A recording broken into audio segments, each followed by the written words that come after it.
আসসালামু আলাইকুম, আমি রফিকুল বলছি। এই মুহূর্তে আমার কথাটা যারা প্লে করেছেন তাদেরকে অসংখ্য অসংখ্য ধন্যবাদ।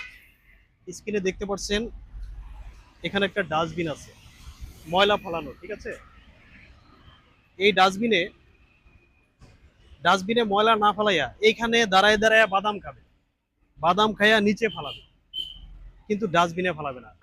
এই যে দেখেন, এখান থেকে 20 মিটার দূরত্ব এক একটা ডাস্টবিন দিছে। এই পুরাটা রাউন্ডে কিন্তু ডাস্টবিন আছে এরকম, ঠিক আছে। তারপরও মানুষে কি করবে, মানুষে এই ডাস্টবিনের কাছে দাঁড়ায় দাঁড়ায় বাদাম খাবে আর নিচে ফালাবে, ঠিক আছে।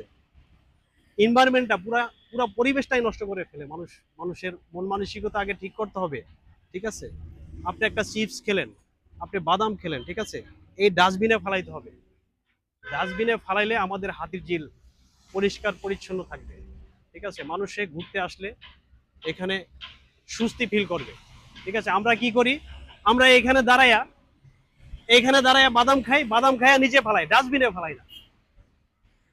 এটা কোন ধরনের বৈশিষ্ট্য আমি বুঝতেছি না। আপনাদের সারা বাংলাদেশের মানুষের কাছে আমি একটা মেসেজ দিতে চাই।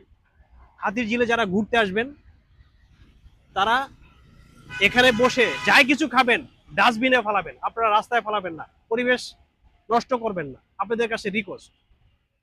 ভিডিওটা যে জায়গা থেকে দেখছেন ভালো থাকবেন এই প্রত্যাশায় বিদায় নিচ্ছি। আমি মোহাম্মদ রফিকুল ইসলাম। আল্লাহ হাফেজ।